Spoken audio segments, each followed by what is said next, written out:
పరిశుద్ధుడా నమ్మకమైన దేవా మీకు స్తోత్రం చెల్లిస్తున్నాం. ఈ మీ సన్నిధిని బట్టి వందనాలు. మీరు మాకు అనుగ్రహించిన ప్రతి శ్రేష్టమైన ఈవి సంపూర్ణమైన ప్రతి వరం జ్యోతిర్మయుడగు తండ్రి యొద్ద నుండి మీరు మాకు అనుగ్రహించినందుకు స్తోత్రం. ఈ మీ సన్నిధిలో ప్రభా నిలబడే భాగ్యం, మిమ్మల్ని ఆరాధించి స్తుతించే తరుణం మీరు నాకు అనుగ్రహించినందుకు కృతజ్ఞతలు. ఇక్కడున్న మా అందరినీ ప్రత్యేకంగా మీ కాపుదలకు ఎత్తి పట్టుకుంటున్నాం. అయ్యా, ఈ ఆదివారం దినమున మిమ్మల్ని ఆరాధించడానికి మీరు మాకు అనుగ్రహించిన ఈ శ్రేష్టమైన సన్నిధిని బట్టి స్తోత్రం. దీవించండి. చిన్నపిల్లల కొరకు, యవనుల కొరకు, తల్లుల కొరకు, తండ్రుల కొరకు, పెద్దలందరి కొరకు కూడా కృతజ్ఞతలు.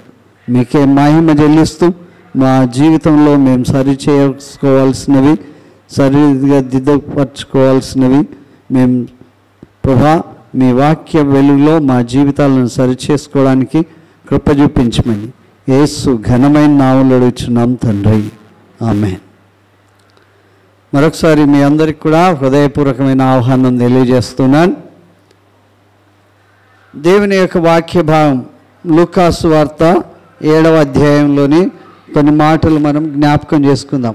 లూకాసు వార్త 7వ అధ్యాయంలోని కొన్ని మాటలు 36 నుండి 50 వచనాలు గల భాగంలో ఉన్నటువంటి మాటల్ని మనం జ్ఞాపకం చేస్తాం.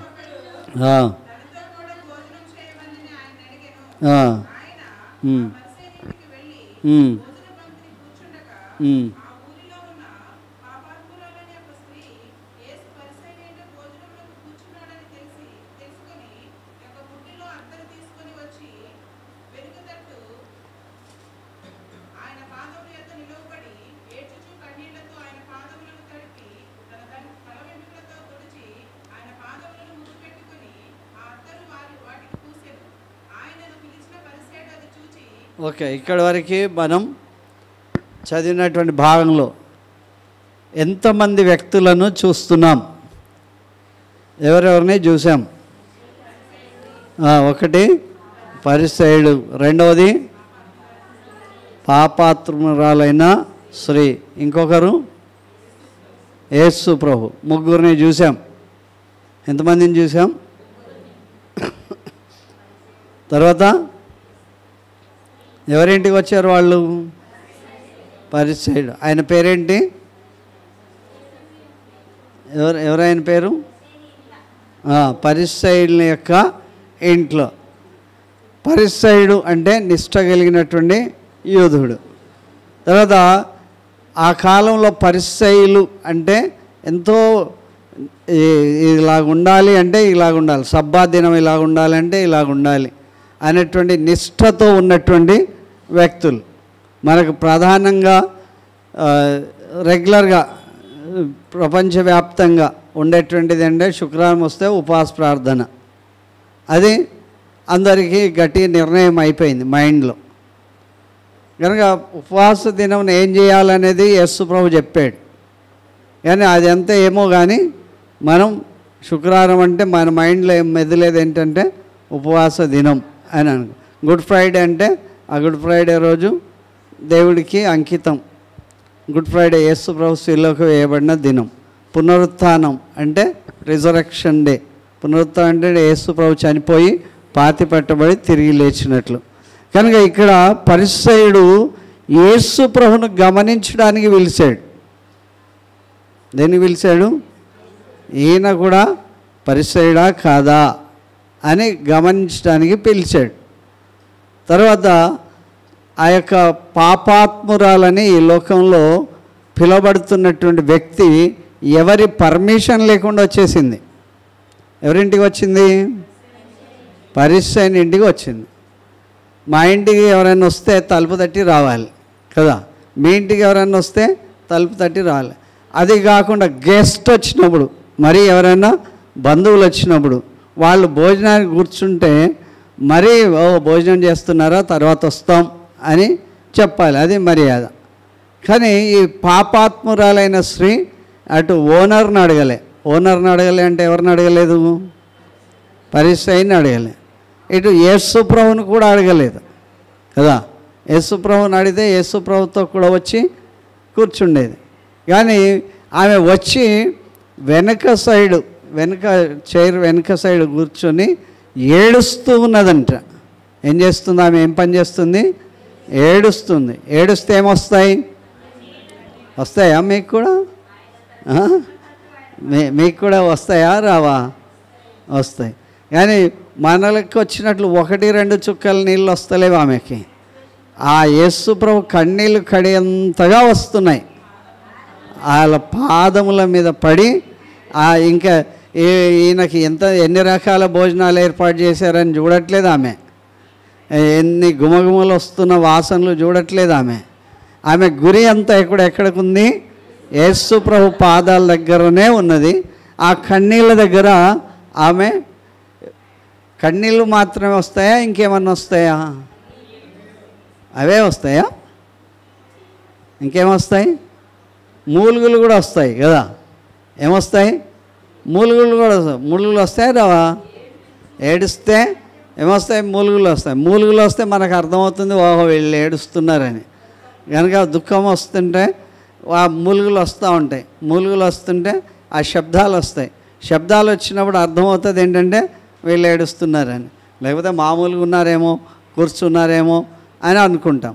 కానీ ఆమె దుఃఖానికి మూలుగులు వస్తున్నాయి, కన్నీళ్ళు వస్తున్నాయి. కన్నీళ్ళతో ఆయన పాదాలను తడిపేస్తుంది. కాళ్ళన్నీ కూడా నీళ్ళు తడిపేసిన తర్వాత ఏం చేస్తారు? తుడుస్తారు. కనుక ఇక్కడ తుడవడానికి ఆమె గుడ్డ వాడట్లేదు. ఏం వాడింది? తల వెంట్రుకలనే వాడింది. కనుక పిలిచిన వ్యక్తి ఏమంటున్నాడంటే, చదవండి. అది అయిపోయింది. Next paragraph.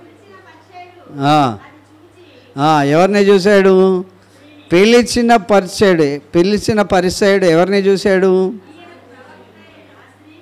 ఆ స్త్రీని చూశాడు. యేసు ప్రభువుని చూశాడు, ఆ స్త్రీని చూశాడు. చూసి ఇప్పుడు దేని మీద డౌట్ పడుతున్నాడు ఆయన? యేసు ప్రభు ప్రవక్త అయిన ఎడలా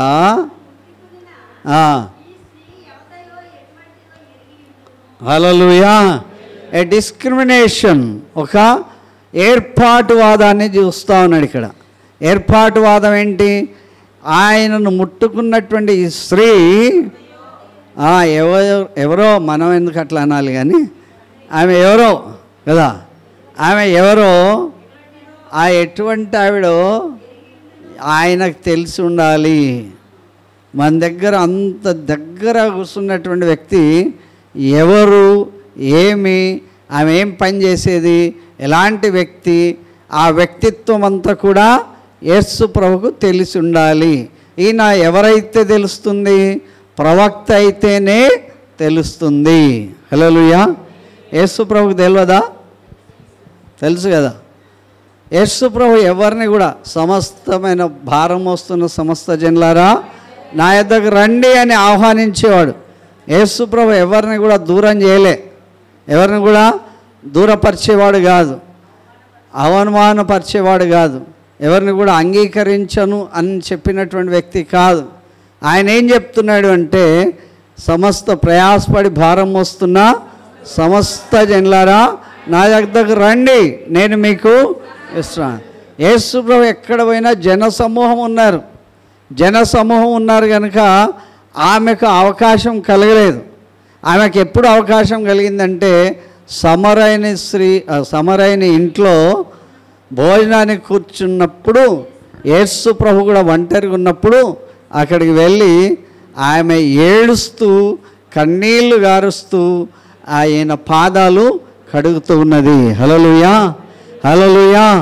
కనుక యేసు ప్రభును ఒంటరిగా చూసి పాదాలు, ఆ ఇంటి వాడు నన్ను చేర్చుకున్నా చేర్చుకోకపోయినా నేను ఎవరి దగ్గర కూర్చోవాలి? యేసు ప్రభు దగ్గర కూర్చోవాలి, ఆయన పాదాల దగ్గర కూర్చోవాలి. నేనేం పని చేయాలి? ఆమె ఏం తెచ్చుకున్నది?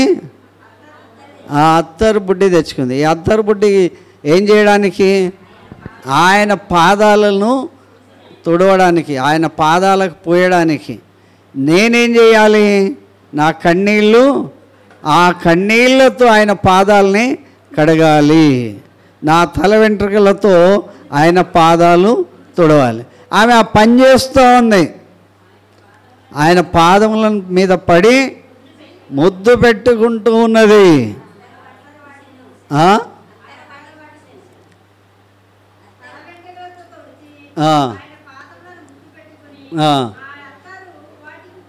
అత్తరు ఆయన పాదములకు పూసింది. హల్లెలూయా, హల్లెలూయా.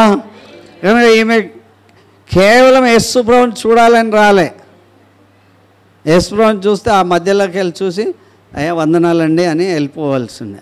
కానీ యేసు ప్రభు భోజన బల్లకు కూర్చున్నప్పుడు ఆ భోజన బల్ల తినడానికి రాలే. ఆమె తన దగ్గర ఉన్నటువంటి ఆ యొక్క సుగంధ ద్రవ్యాన్ని తీసుకొచ్చి, అత్తరును తీసుకొచ్చి ఆయన పాదాలకు పోయడానికి, కడగడానికి నీళ్ళ బుడ్డి దేలే. ఏం తెచ్చింది? 2 కళ్ళు తీసుకొచ్చింది. ఆ 2 కళ్ళు ఆయన కళ్ళ మీద పడి ఆ కన్నీరు గారవడానికి వచ్చింది. తన తల వెంట్రుకలు ఎంత అందంగా సుందరంగా ఉన్నాయో చూపించుకోవడానికి రాలే. ఆయన పాదాలను తుడడానికి వచ్చింది. తర్వాత ఆమె తెచ్చుకున్నటువంటి అత్తరు ఆ ఇంట్లో ఆయన పాదాలకు పోయడానికి వచ్చింది.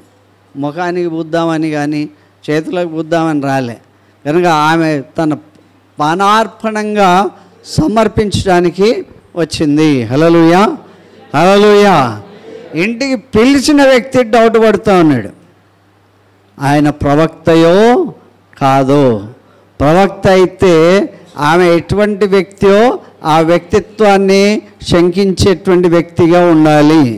కనుక పాపాత్ములకు దూరంగా ఉండాలి, కనుక పాపాత్ములను చేర్చుకోకూడదు అనేటువంటి కాన్సెప్ట్తో ఆయన ఉన్నాడు కదా. తర్వాత ఏమైంది? ఆయనలో ఆయన ఏమనుకుంటున్నాడు? ఒక ముద్ర వేసేసాడు, ఒక లేబుల్ వేసేసాడు, ఈమె పాపాత్మురాలు. తనలో తాను అనుకున్నాడు. హల్లెలూయా. దగ్గరకు వచ్చి చెవిలో, యేసుప్రభు చెవిలో చెప్పలే, అయ్యా ఆమె ఎవరు తెలుసా, ఆమె ఫలానా ఫలానా అని చెప్పి ఆమె మీద అన్ని సాడీలు చెప్పలే కదా. అయ్యయ్యో ఎలాంటి వ్యక్తి వచ్చింది తెలుసా నీకు, ఆమె ఎక్కడ కూర్చుంది తెలుసా, ఆమె ఏం పని చేస్తుందో తెలుసా, అయ్యయ్యో ఇలాంటిదా మా ఇంట్లోకి రావడమా, అపచారం అనుకోలే. కనుక ఆయన అనుకుంటున్నాడు, ఎక్కడ దూరంగా బావి దగ్గర ఉండి అనుకుంటున్నాడు, మనసులో అనుకుంటున్నాడు. తర్వాత యేసు ప్రభు ఏం చేశాడు? ఆయన పేరు పెట్టి పిలిచాడు, సీమోను నీతో ఒక మాట చెప్పాలనిపిస్తుందయ్యా నాకు అన్నాడు. అతనితో అనగా సీమోను ఏమంటున్నాడు? అదిగో చెప్పండి ప్రభువా అన్నాడు. చెప్పండి, మీకు ఏం చెప్పాలనిపిస్తుందో చెప్పండి, నేను అవైలబుల్, నేను వినడానికి సిద్ధంగా ఉన్నా అన్నాడు. తర్వాత అప్పు ఇచ్చేటువంటి వ్యక్తులు 2 ఉన్నారు.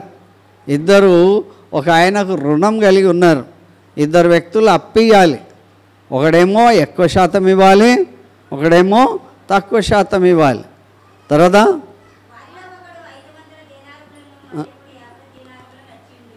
ఒకడికి 500 దేనారాలు అప్పు ఇవ్వాలి, ఒకడు 50 దేనారాలు అప్పు ఇవ్వాలి.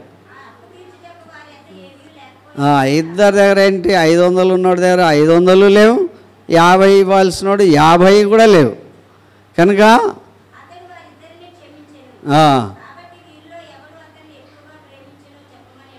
హల్లెలూయా, హల్లెలూయా. కనుక 500 ఒక ఆయన ఇవ్వాలి, ఒక ఆయన 50 రూపాయలు ఇవ్వాలి. కనుక ఆయన 2 క్షమించేసాడు. ఆయన ఎవరిని ఎక్కువ ప్రేమించాడో చెప్పు అన్నాడు.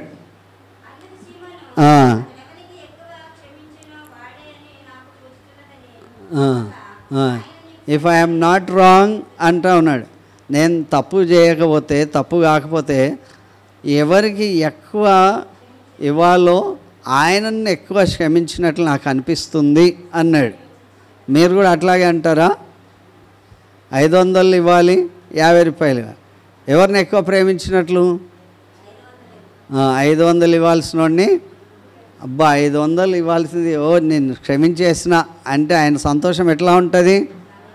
అవధులు దాటినంత గొప్పగా ఉంటాయి కదా.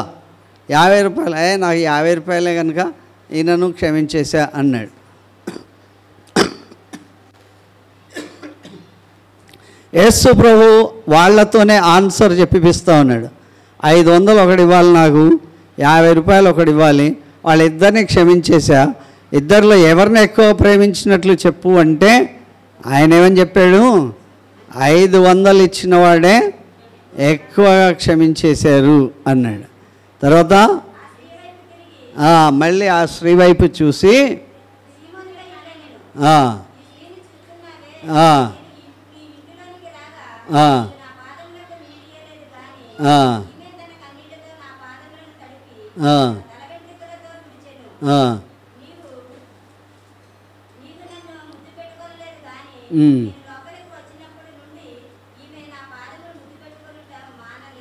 హల్లెలూయా. ఆయనలో డిస్క్రిమినేషన్ వస్తే ఆ డిస్క్రిమినేషన్ తెచ్చినటువంటి వ్యక్తికే ఆయన ఉదాహరణ చెప్పి ఆయన నుండే సమాధానం చెప్పిస్తున్నాడు. మీరు నన్ను ఇంటికి పిలిచారు కానీ నా పాదములకు ఏమి ఇవ్వలేదు, నీళ్ళు. ఆమె ఏ నీళ్ళు వాడుతుంది?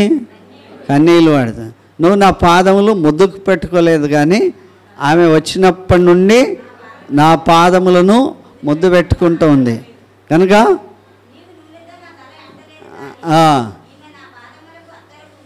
కనీసం నువ్వు తల మీదన్నా కొంచెం నూనె పెట్టలేదు, కానీ ఈమె నా పాదములు అత్తరు పూసేసింది అన్నాడు.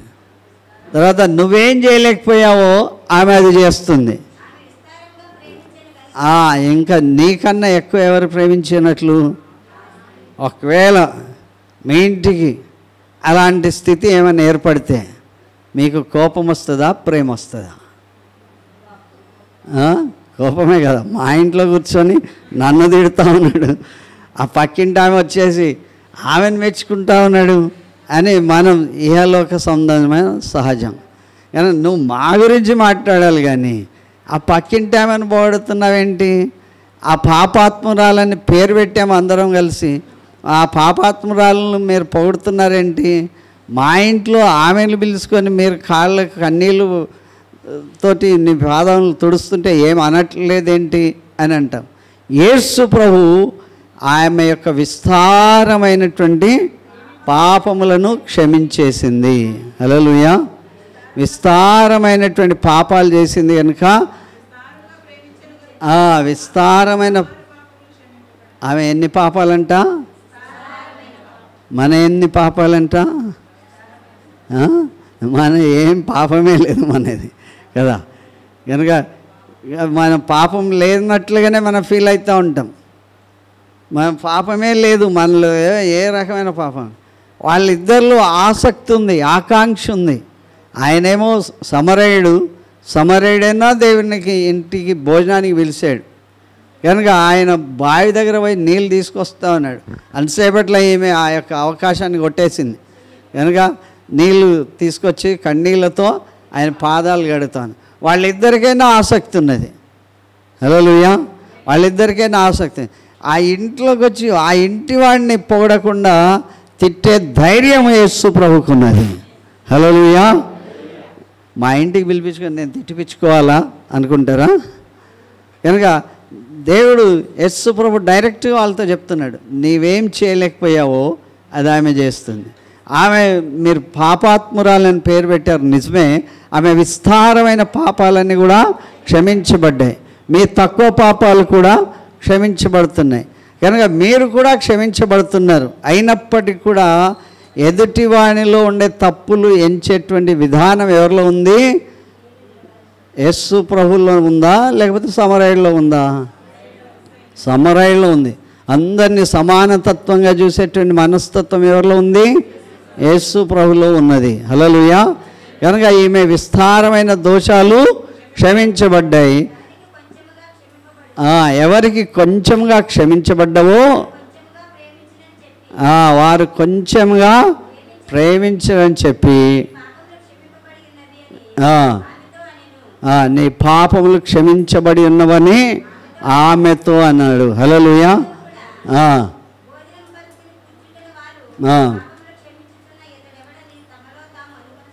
హల్లెలూయా.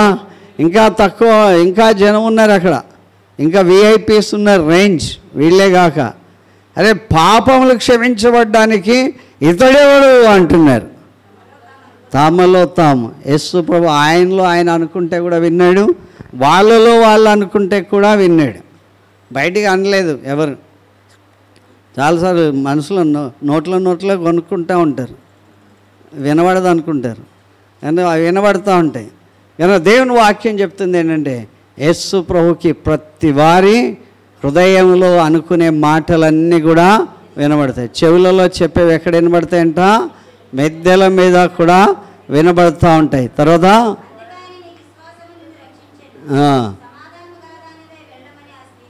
హల్లెలూయా, నీ విశ్వాసం నిన్ను రక్షించేను, సమాధానం గలదానివై వెళ్ళమని చెప్పాడు. హల్లెలూయా. ఇంకా ఈ మాట ఎవరికి చెప్పదా? ఆమె చెప్తుందా? చెప్పదా? చెప్తుంది. అరే ఏం జరిగిందో తెలుసా, ఇలా వెళ్ళా నేను, యేసు ప్రభు ఉంటే నా దగ్గర అత్తరు బుడ్డి కనబడింది, తీసుకొని వెళ్ళి ఆ యేసు ప్రభుని చూడగానే నా పాపాలన్నీ గుర్తుకొచ్చాయి, నా దుఃఖమంతా కూడా వ్యక్తం చేశాను, ఆయన పాదాలతో నా కన్నీళ్లతో ఆయన పాదాలు కడిగాను, వెంటనే అత్తరు బుడ్డి పూసి తల వెంట్రుకలో తుడిచాను, నీ విస్తారమైన పాపాలు క్షమించేశానన్నాడు దేవుడు అన్నాడు. హల్లెలూయా. విస్తారమైన పాపాలు క్షమించబడ్డవి. హల్లెలూయా. కనుక దేవుడు మన హృదయంలో ఉన్నటువంటి కోరికలన్నీ చూస్తాడు.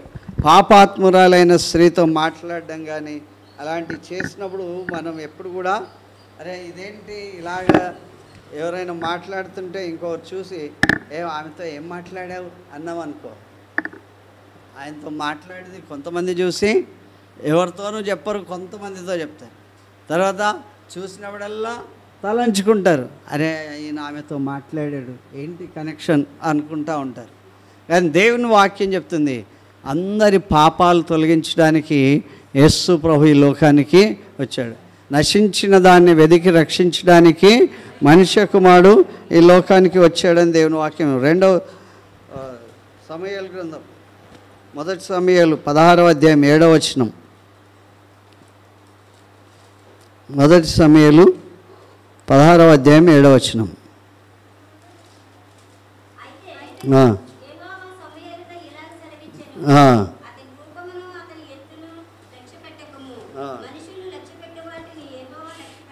హల్లెలూయా. మనుషులందరూ చాలా హుందాతనంగా ఉండాలి, ధనవంతులుగా ఉండాలి, తర్వాత మాతో సబార్డినేట్గా ఉండే వాళ్ళకే మేము భోజనం ఏర్పాటు చేస్తాం అంటారు. కనుక ఏలియాబుని చూసి సమూయేలు ప్రవక్త దిగ్గున లేచి యెహోవా కోరుకున్నవాడు ఇతడేనేమో అనుకున్నాడు. ఆయన డాబు, ఆయనకు అందం, ఆయనకు గొప్పతనం, ఆయన కీర్తి ప్రతిష్టతలన్నీ చూసి దేవుడు చెప్తున్నాడు ఏమని, అయితే యెహోవా సమూయేలుతో ఈ రకంగా చెప్పాడు. సమూయేలు ఎవరు ఇక్కడ? ప్రవక్త. ఎవరిని దీవించడానికి వచ్చాడు? దావీదుని దీవించాడు. కనుక దావీదు ఎక్కడున్నాడు? అరణ్యంలో ఉన్నాడు. వచ్చింది ఎవరు? ఏలియాబు. వచ్చింది ఎవరు? ఏలియాబు వచ్చాడు. ఆయన జెస్సీ కుమారులందరూ కూడా చాలా సుందరులు, అజానుభావులు. అయితే మొట్టమొదట ఏలియాబు కనబడగానే ఈయన అనుకున్నాడు, ఉదయం నుండి కూర్చున్నాను కదా, యెహోవా కోరుకున్నవాడు ఇతడేనేమో అనుకొని దిగ్గున లేచాడు. లేస్తే దేవుడు చెప్తున్నాడు ఏంటి, యెహోవా సమూయేలుతో ఇలాగూ సెలవిచ్చాడు, అతని రూపము అతని ఎత్తును లక్ష్య పెట్టవద్దు. మనుషులు దేన్ని ఇష్టపడతారో యెహోవా దేవుడు ఇష్టపడడు. హల్లెలూయా. బాగా అన్ని రకాల ఉందాతనంగా ఉన్నటువంటి వ్యక్తులను మనుషులు కోరుకుంటుండొచ్చు, ఫిలిం స్టార్లు లాంటి వాళ్ళని కోరుకుంటుండొచ్చు, క్రికెటర్స్ లాంటి వాళ్ళని కోరుకుంటుండొచ్చు, తర్వాత పొలిటీషియన్ లాంటి వాళ్ళని కోరుకుంటుండొచ్చు. కానీ దేవుడు చెప్తున్నాడు మనుషులు ఇష్టపడేటువంటి వ్యక్తులను దేవుడు ఇష్టపడడు. మనుషులు ఏం చూస్తారంట? పై రూపమును చూస్తారు. యెహోవా ఎవరిని చూస్తాడు? హృదయమును చూస్తాడు. హల్లెలూయా. కనుక ఇక్కడ నుండి ఇక్కడ మర్చిపోయాడు దేవుడు, ఇక్కడ నుండి ఇక్కడ స్ట్రక్చర్ అప్పుడప్పుడు దొంగలకి ముసుకేస్తారు కదా, ముసుకేసి ఫోటో తీస్తారు. దొరికితే అందరు దొంగలే, కానీ ఆ టైంకి దొరికారు కనుక వాళ్ళని దొంగలుగా భావిస్తున్నారు. కనుక ఇలా ముఖాన్ని మనం ప్రొజెక్ట్ చేయకూడదని చెప్పి వాళ్ళు ఏం చేస్తారు, దొంగలకు ముసుకే. దేవుడు ఎక్కడ చూస్తున్నాడు, అందరూ ముసుగులు వేసుకున్న వాళ్ళే కనుక ఆయన ఏం చేస్తున్నాడు, హృదయం చూస్తున్నాడు, హృదయ అంతరంగములను పరిశోధిస్తున్నాడు ఆయన. హల్లెలూయా. మనుషులు ఇష్టపడే వారిని దేవుడు ఏం చేయడు, ఇష్టపడడు. హల్లెలూయా. లక్ష్యం అంటే ఇష్టం, లక్ష్య పెట్టాడు దేవుడు, లక్ష్య పెట్టాడు. నేను అతన్ని త్రోసేసాను అంటున్నాడు, నేను అతన్ని త్రోసేసా అంటున్నాడు దేవుడు. మనుషులు పై రూపమును లక్ష్య పెడతారు, దేవుడు హృదయాన్ని లక్ష్య పెడతాడు. హల్లెలూయా. కనుక ఇక్కడ యేసు ప్రభు ఎవరిని లక్ష్య పెట్టాడు, యేసు ప్రభు ఎవరిని లక్ష్య పెట్టాడు, ఇంతకుముందు మనం పాపాత్మ వద్దు మా దగ్గరికి ఎవరు వస్తారు, చాలా గనులైన వాళ్ళు వస్తారు, యేసు ప్రభువే వస్తాడు. కనుక మేము నిష్ట కలిగిన యూదులం, మళ్ళీ మేము ఇల్లంతా గడుకేసుకోవాలి, వెళ్ళిపో అన్నట్లుగా మాట్లాడుతున్నాం, మేము మళ్ళీ శుభ్రం చేసేసుకోవాలి, మీరు మా ఇంట్లో ఉన్నారంటే మా పేరు కూడా పాడైపోతుంది అని అనుకుంటూ ఉంటారు. కనుక దేవుడు ఎవరిని లక్ష్య పెడతాడంట, ఆమెను లక్ష్య పెట్టాడు, ఆమె చేసిన పనిని లక్ష్య పెట్టాడు, ఆమెను గూర్చి ఆ ఇంటి వ్యక్తికి సందేశం చెప్తా ఉన్నాడు. హల్లెలూయా, హల్లెలూయా. కనుక మనుషులు పై రూపాన్ని లక్ష్య పెడతారు, మనుషులు సబార్డినేట్స్ని లక్ష్య పెడతారు. నువ్వు ఇంతనా, నేను ఇంత, నీకు ఇంత ఉంటే నాకు ఇంత. కనుక మనకంతా లేనటువంటి వ్యక్తులు మనము దగ్గర లెక్కలో కూడా చూడం. దేవుడు ఆ యొక్క కుష్ఠరోగిని చూసి నీకు ఇష్టమా అన్నాడు, అంటే ఆయన నాకు ఇష్టమే, నువ్వు శుద్ధుడు గమ్మని అతన్ని కౌగలించుకున్నాడు. కనుక దేవుడు లక్ష్య పెట్టేటువంటి వ్యక్తులు కొంతమంది ఉంటారు, మనుషులు లక్ష్య పెట్టే వ్యక్తులు కొంతమంది ఉంటారు. కనుక దేవుడు ఆకాశ భూమికి ఆయన మహారాజు, ఈ చెరువులు, ఈ కుట్టలు, కొండలు, సముద్రాలు, లోయలు, entire world is the creator. కనుక 121వ కీర్తనలు ఏమంటారు, కొండల తట్టు యెహోవాయే వల్లనే నీకు సహాయం, ఆయన భూమిని ఆకాశమును సృష్టించిన ఎంటైర్ యూనివర్స్ ఓనర్ ఆయన చాలా సింపుల్గా ఉన్నాడు. హల్లెలూయా. ఆయన మనుషులు చూడనొల్లని వాడిగా అయిపోయాడు. 53వ యెషయా గ్రంథంలో మొదటి 2-3 వచనాలు ఏం చెప్తారు, యెషయా గ్రంథం 53.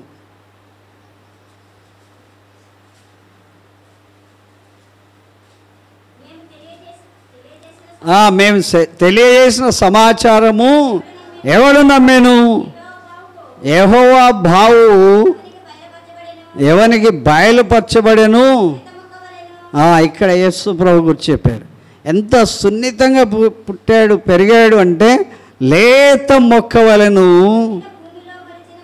ఎండిన భూమిలో మొలిచిన మొక్క వలెను. అతడు అంటే యేసు ప్రభు, ఆయన అంటే యెహోవా దేవుడు, అతడు ఆయన ఎదుట పెరిగెను. ఏమైపోయింది, స్వరూపము లేనట్లు. ఆయన ఎంతో సుందరుడు అమ్మ తాను అనే పాట ఉంటుంది. ధవల వర్ణుడు రత్నవర్ణుడు 10,000లో అతికాంక్షణీయుడు అతడు అని. కనుక అంత గొప్ప సౌందర్యం కలిగినటువంటి దేవుడు మనం మనుషులు చూడగలిగినట్లుగా స్వరూపం లేదు, సొగసైనను లేదు. మనం అతన్ని చూసి ఆపేక్షించినట్లుగా అతని యందు స్వరూపము లేదు. ఆయన ఏం చేయబడ్డాడంట, తృణీకరింపబడ్డాడు. ఎవరి వలన విసర్జింపబడ్డాడు, ఆయన ఎందుకు వచ్చాడు, యాక్చువల్గా మనుషులందరినీ రక్షించడానికి వచ్చాడు. మనుషులే ఏం చేస్తున్నారు, ఆయనను విసర్జించుచున్నారు. తర్వాత వ్యసనం అంటే దుఃఖము, బాధ. కనుక వ్యాధి నొందిన వాడుగాను, మనుషులను చూడనొల్లని వానిగాను ఉండెను. అతడు తృణీకరింపబడిన వాడు గనుక మనం అతన్ని ఎన్నిక చేయకపోతిమి. హల్లెలూయా. ఆయన యాక్చువల్గా ఏం చేశాడు? మన రోగములన్నీ కూడా ఆయన పైన వేసుకొని మన రోగములను భరించాడు. మన వ్యసనాలు, చాలామందికి రకరకాల వ్యసనాలు ఉంటాయి. జీవకొక రుచి, బుర్రెకొక బుద్ధి, రకరకాల బుద్ధులు, రకరకాల రుచులు. ఈ వాటికి అలవాటు పడిపోయినటువంటి వాటిని ఏమంటారు? వ్యసనము అంటారు. ఆ రకరకాల వ్యసనాలకు బానిసలైపోయిన మనకి మన వ్యసనాలను ఆయన భరించెను, సహించెను. అయితే కూడా మనం ఏమనుకుంటున్నామంటే మొత్తమన్నవాడుగాను, దేవుని చేత బాధింపబడిన వాడిగాను, శ్రమ నొందిన వానిగాను అతన్ని ఎంచాం. హల్లెలూయా. ఎంత డిస్క్రిమినేషన్ అంటే యేసు ప్రభును మన సొంత రక్షకుడుగా, మన గాయాల కొరకు, మన రోగాల కొరకు ఆయన పొందిన దెబ్బల వల్ల మనకి స్వస్థత కలుగుతున్నది. స్వస్థతకేమో యేసు ప్రభు కావాలి, ఆరాధించడానికి మన ఎంజాయ్మెంట్ కావాలి. హల్లెలూయా. ఒక్కొక్కరు నేను గమనిస్తూ ఉంటాను, చాలా కాలం నుంచి నా సేవా పరిచర్యలో నుంచి గమనిస్తాను. స్వస్థత కొరకు ఎంతగా ఏడుస్తారు అంటే అంతగా ఏడుస్తారు. స్వస్థత పొందే వరకు రాత్రి పగలైన ఇక్కడ ఎండలో ఉండమన్నా ఉంటారు, ఈ షెల్టర్ లేకుండా ఉండమన్నా ఉంటారు, నీళ్లు లేకుండా ఉండమన్నా ఉంటారు. ఒక్కసారి స్వస్థత పొందారంటే, వారు అనుకున్నది కోరుకున్నది దొరికిందంటే యేసు ప్రభును చాలా 4వ స్థానం 5వ స్థానంలో పెట్టేస్తారు. ఒక పిల్లోడు పుట్టాడంటే పుట్టినందుకు అందరూ వస్తారు, కృతజ్ఞత మీటింగ్ వస్తారు. తర్వాత ఆ పిల్లోడే సర్వస్వం అయిపోతాడు. అప్పటి నుండి వాడు ఏడుస్తున్నాడండి, అందుకే చర్చికి రావట్లే. ఆ చుట్టాలు వచ్చారండి, అందుకే చర్చికి రావట్లే. కనుక జ్వరం వచ్చిందండి, అందుకే రావట్లే. కనుక యేసు ప్రభు ఇచ్చి తప్పు చేశాడేమో అనిపిస్తుంది. అట్లాగే అయిపోతాం మనం. మన నీడ్ ఆఫ్ ది అవర్ బట్టి మనం ఉంటాం. మనకు మేలు జరిగేంత వరకు. అందుకే నేను ఒక పేరు పెట్టాను, man gets and gets forgets, God gives and gives forgives. కనుక దేవుని యొక్క సన్నిధిలో మనకి ఆతృత ఉన్నప్పుడు, ఆందోళన ఉన్నప్పుడు, దుఃఖం ఉన్నప్పుడు, బాధ ఉన్నప్పుడు, రోగం ఉన్నప్పుడు, కష్టం ఉన్నప్పుడు, ఎక్కడ అంటే ఫలానా చోట, ఫలానా హాస్పిటల్, ఎంత దూరమైనా పోతారు, ఎంత ప్రయాసమైనా, ఎంత ఖర్చు పెట్టుకొనైనా వెళ్తారు. ఒక్కసారి బాగయి తర్వాత దేవుణ్ణే మర్చిపోయేటువంటి పరిస్థితి ఉన్నది. హల్లెలూయా. కనుక ఎండిన భూమిలో మొలిచిన లేత మొక్క లాంటి యేసు ప్రభు, ఆయన స్వరూపము సొగస్సుగా ఉన్నటువంటి వ్యక్తి. ఇట్లా పిండితే పాలుగారేంత సొగసైన వాడు ఆయన. కనుక అంత గొప్ప సొగసైన దేవుణ్ణి చూసి జ్ఞానులు ఆ ఇంట్లోనికి వెళ్ళి, ఆ ఇల్లు ఏమి ఇల్లది? రాజభవనమా? పశువుల పాకలోకి వెళ్ళి ఆ శిశువును చూసి బంగారు బోళం వారి పెట్టలిప్పి సమర్పించారు. హల్లెలూయా. కనుక నేటి కాలంలో మనందరికీ 40 రోజులు దేవుని వాక్యంలో వర్ధిల్లాలని మన పెద్దలు నిర్ణయించి ఒక పుస్తకం వేసి దానిలో 40 పాఠాలు పెట్టి అందరి కొరకని ఇస్తే 20 మంది 25 మందే వస్తున్నారు. తక్కిన వాళ్ళకి, ఆ వచ్చిన వాళ్ళు కూడా అందులో స్క్రీనింగ్ చేస్తే ఎంతమంది వింటున్నారో తెలియదు. కనుక ఆచార రూపంగా వేరు, ఆకాంక్షతో వచ్చేది వేరు. హల్లెలూయా. కనుక దేవుని సన్నిధిలో మనం హృదయపూర్వకంగా రావాలి. ఆమెకి ఇన్విటేషన్ లేకుండానే వచ్చింది. ఎవరామె? పాపాత్మురాలని పేరు పెట్టిన ఆమె. కనుక ఓనర్ ఎక్కడ బావి దగ్గర ఉన్నాడు, లోపల తిట్టుకుంటున్నాడు. మేము అందరూ ఈమె కొరకు కాదు భోజనం చేసింది, ఆయన కొరకు. ఆయన నిజంగా ప్రవక్త అయితే ఆమెను గుర్తించి నన్ను పిలిచి ఈమెను బయటికి పొమ్మని చెప్పు అనాలి. అని ఆయన అట్లా అనలేదు. కనుక ఆయనను ఆశీర్వదించడానికి ప్రభు ఆమెకు అవకాశం ఇచ్చాడు. హల్లెలూయా, హల్లెలూయా. కనుక తృణీకరించడం అనేది మానవుని యొక్క నైజం. సమానతత్వం ఇచ్చేది దేవుని యొక్క హృదయవాంఛ. హల్లెలూయా. కనుక దేవుడు చెప్తున్నాడు, ప్రవక్త అయిన సమూయేలు కూడా తడబడ్డాడు. ప్రవక్త అయిన సమూయేలు కూడా తడబడ్డాడు. కానీ దేవుడు చెప్తున్నాడు, మనుషులు కోరుకునేది దేవుడు కోరుకోడు. దేవుడు ఏం కోరుకుంటాడంట? హృదయ రహస్యములను ఎరిగిన దేవుడు హృదయ అంతరంగములను కోరుకుంటాడు. హల్లెలూయా.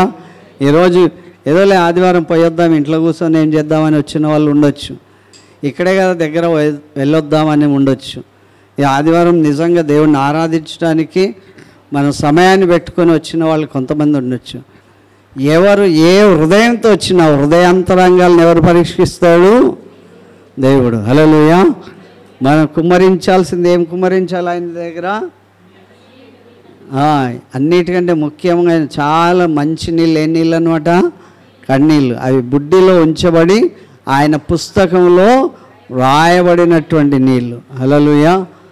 ఆయన కవిలలో రాయబడతాయి. కనుక మన విస్తారమైన పాపాలన్నీ కూడా, విస్తారమైనటువంటి దోషాలన్నీ కూడా ప్రభు క్షమిస్తాడు. హల్లెలూయా. కనుక మనం ఇతరుల హృదయంలోనికి వెళ్ళి, ఇతరుల యొక్క జీవితంలోనికి వెళ్ళి వాళ్ళలో ఉన్న తప్పులను ప్రభుకి చెప్పేవాళ్ళం కాక మన తప్పులను ప్రభుకి చెప్పుకొని మన హృదయాలను శుద్ధి చేసుకోవాలని ప్రభు కోరుతున్నాడు. హల్లెలూయా.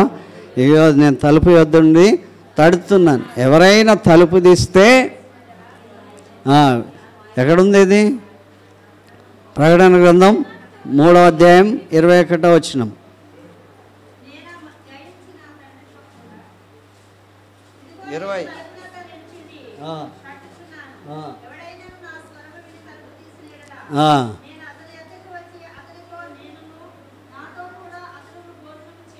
హల్లెలూయా.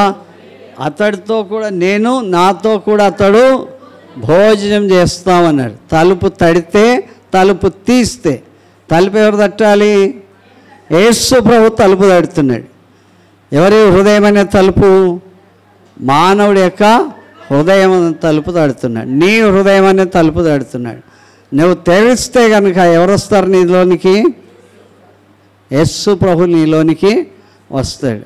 వచ్చిన వెంటనే ఏం చేస్తాడు? Hello and second bye bye అంటాడా? ఏం చేస్తాడు? భోజనం చేస్తాడు. భోజనం చేస్తాడంటే సన్నిహిత సంబంధం. హల్లెలూయా. అందరికీ భోజనం పెట్టాం కదా, కొంతమందికే పెడతాం. కనుక ఆ కొంతమందిలో యేసు ప్రభు నీ కొరకు ఏర్పాటు చేసినటువంటి భోజనం ఆయన బ్యాంక్వెట్ హాల్లోనికి తీసుకెళ్తాడు. విందుశాల పరమగీతంలో వెలుస్తాడు, నా ప్రియుడు నన్ను విందుశాలకు తీసుకెళ్ళిపోయాడు కదా. ఈ లోకంలో 5 స్టార్ హోటల్లో ఎన్ని రకాలు ఉంటాయో అన్నిటికంటే 100 రెట్ల వెరైటీస్ ఉన్నటువంటి భోజనం యేసు ప్రభుది. హల్లెలూయా. సొలొమోను భోజనం బల్ల వచ్చే వారంలో ఈ భోజన బల్లల గురించి చూద్దాం. కనుక దేవుడు మనకి ఇచ్చే ఆతిథ్యం. హల్లెలూయా. కనుక అది నిరాకరిస్తే కుంటి వాళ్ళకి, గుడ్డి వాళ్ళకి, వాళ్ళందరికీ కూడా దేవుడు భోజనం ఏర్పాటు చేస్తాడంట.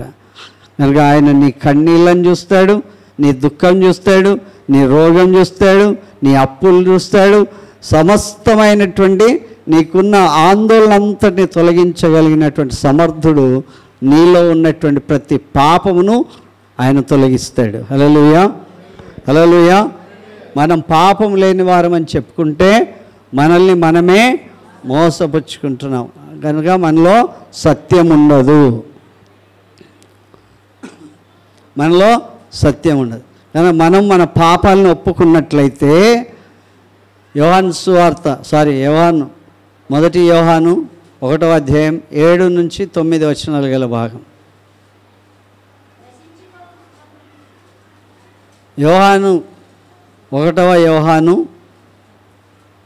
7 నుంచి 9. ఆయన వెలుగులో ఉన్న ప్రకారము మనమును వెలుగులో నడిచిన యెడల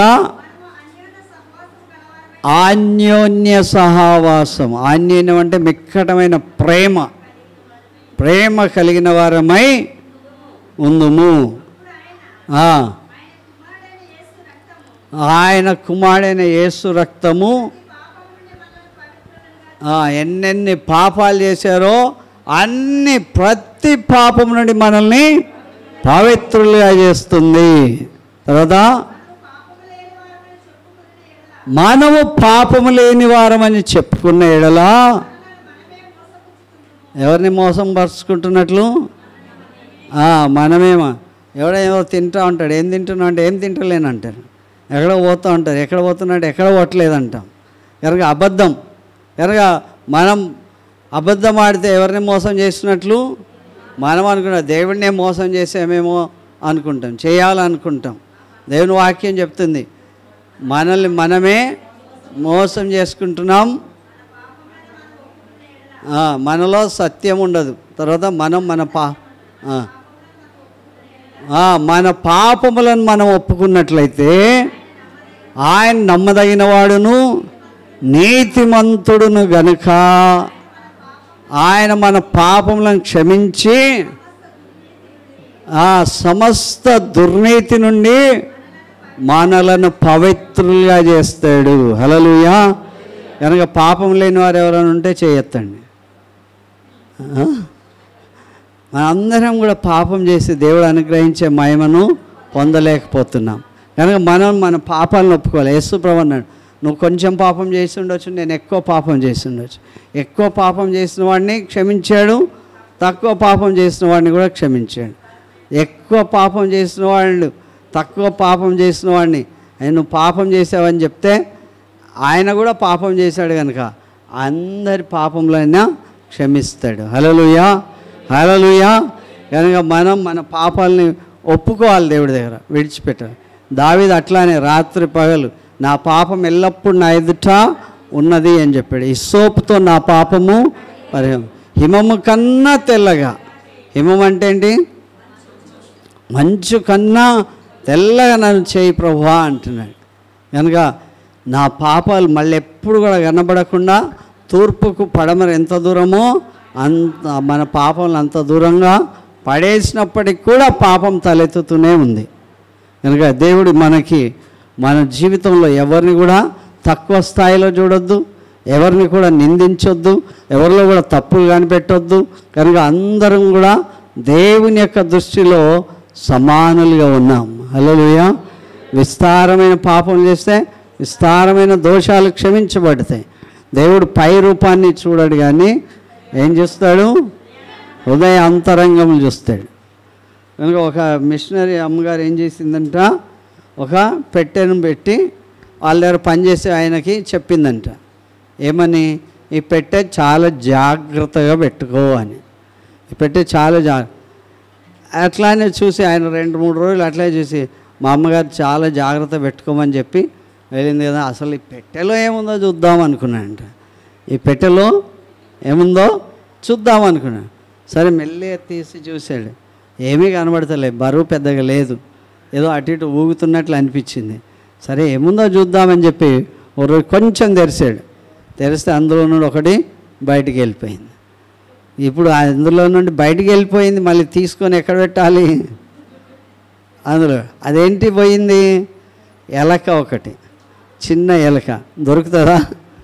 ఇల్లంతా పరిగెడతా ఉన్నాడు, అది ఎక్కడా దొరకట్లేదు. కనుక మనం ఏమనుకుంటామంటే నాకు ఎంత అనుకున్నాం, మళ్ళీ పెట్టవచ్చు అనుకుంటాం. అందులో ఏముందో చూడాలనేటువంటి ఆ దురుద్దేశం. నాకేమొచ్చింది, ఇది అక్కడ పెట్టేస్తే అయిపోతుంది అనుకుంటే సరిపోయింది. ఇప్పుడు ఆమె దృష్టిలో ఎట్లా కనబడతాడు ఆయన? బంగారం లేదు కానీ ఏమనిపిస్తుంది? దొంగలాగానే అనిపిస్తాడు కదా. ముట్టొద్దు, దాన్ని తెరవద్దు అన్నది ఆమె. ముట్టాడు, తెరిచాడు, చూశాడు, ఏమైపోయింది? అది కోట్ల రూపాయలు ఏం కాదు. కనుక చాలా సందర్భాల్లో మన నమ్మకత్వాన్ని దేవుడు చూస్తాడు. హల్లెలూయా. మన యథార్థతను దేవుడు చూస్తాడు. మన హృదయ అంతరంగంలో ఉన్నటువంటి తలంపును దేవుడు చూస్తాడు. ఏం పట్టుకోవాలి ఇప్పుడు మీరు? ఏం పట్టుకోవాలి? పెట్టెలు పట్టుకోవాలి. ఏం పెట్టెలు ఏమున్నాయో తెలియదు. దేవుడు దీవించే పెట్టె ఏదైనా ఉండొచ్చు కనుక అది తెరిచి చూసి మళ్ళీ పోయిందాన్ని తిరిగి పెట్టేటువంటి పరిస్థితి మనకు కనబడదు. దేవుడు నిన్ను నమ్మాడు. ఎవరు నమ్మాడు? నిన్ను నమ్మాడు కనుక నీవు దేవుడి కొరకు నిలబడే స్థాయిని బట్టి నమ్మదగిన దేవుడు. ఆయన నమ్మదగిన వాడు కనుక ఆయన విస్తారమైన పాపాలన్నీ కూడా దేవుడు నమ్మదగిన వాడు, నీతిమంతుడు కనుక ఆయన మన పాపాలన్నీ కూడా క్షమించి చెడ్డ నీతి నుండి మనల్ని పవిత్రులుగా చేస్తాడు. హల్లెలూయా. మనం పాపం చేయలేదని చెప్పుకున్నట్లయితే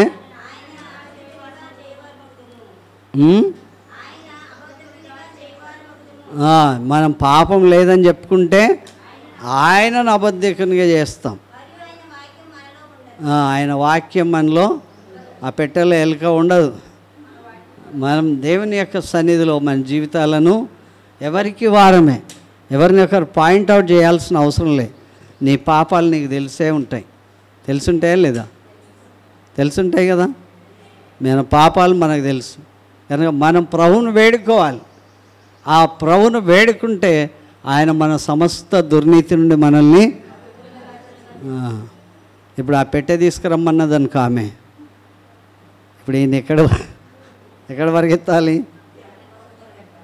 ఏదో సాకు చెప్తాడు. ఒకరోజు చెప్తాడు, 2 రోజులు చెప్తాడు, 3 రోజులు, ఒక వారం చెప్తాడు, నెల చెప్తాడు.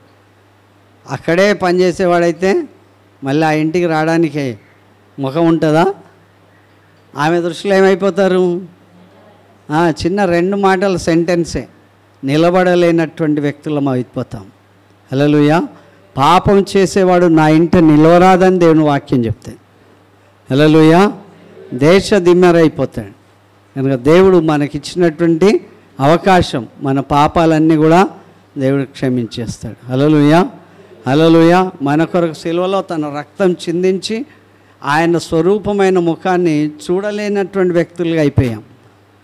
ఆ గొప్ప ప్రేమను మనం చేర్చుకోవడానికి యేసుక్రీస్తును మన హృదయమారా అంగీకరించాలి. హల్లెలూయా. హల్లెలూయా. ప్రార్థన చేసుకుందాం. పరిశుద్ధుడా, నమ్మకమైన దేవా, మీకు స్తోత్రం. మీ అద్భుతమైన సన్నిధిని బట్టి వందనాలు. మాలో ప్రభా తండ్రి ఏ రకమైనటువంటి అరమరికలు దాపరికం లేకుండా యథార్థంగా నాయన అయ్యా మిమ్మల్ని ఆరాధించడానికి సహాయం చేయండి తండ్రి. మా పాపములు లెక్కకు విస్తారం, వాటిని వివరించాలంటే ఇసుక కింద ఎక్కువగా ఉన్నాయి. ప్రభా మమ్మల్ని క్షమించండి. మీ సన్నిధిని అనుభవించడానికి మీరు మమ్మల్ని ప్రేమించి మా విస్తారమైన పాపములను క్షమించడానికి వచ్చేశారు. అయ్యా నా కన్నీళ్లతో మీ పాదాలు కడుగుతున్నాను నాయన. అయ్యా నాకున్నటువంటి ప్రతి విధమైన శ్రేష్టమైన వాటితో మిమ్మల్ని అలంకరించడానికి నాకు సమయం అనుగ్రహించండి. మనుషులు చూచే విధంగాక ప్రభా, మీరు నన్ను చూస్తున్నారని భయముతో వణుకుతో ప్రభా అయ్యా నా పాపములను క్షమించిన దేవా మీకే కృతజ్ఞతలు తెలియజేయడానికి అయ్యా ప్రభా మిమ్మల్ని నా ఇంటికి, నా హృదయంలోనికి ఆహ్వానించే స్థాయి నాకు ప్రసాదించండి. అయ్యా ప్రభా ఈ లోక సంబంధంగా ఎవరి మీద నేను నిందలు కానీ ఎవరి మీద కూడా ప్రభా ఇదేనా తక్కువ వారు ఎక్కువ వారు అనేటువంటి తారతమ్యం లేకుండా మనుషులందరిని ప్రభా మీరు ప్రేమించి ఈ లోకానికి వచ్చి మీ విలువైన రక్తం చిందించి మా పాపాలన్నీ కూడా కడిగివేసినందుకు స్తోత్రం. అయ్యా మీ కనుదృష్టి మాకు ప్రసాదించి దీవించమని యేసు ఘనమైన నామములో అడుగుచున్నాం తండ్రి. ఆమేన్. దేవుని నామానికి వందనాలు.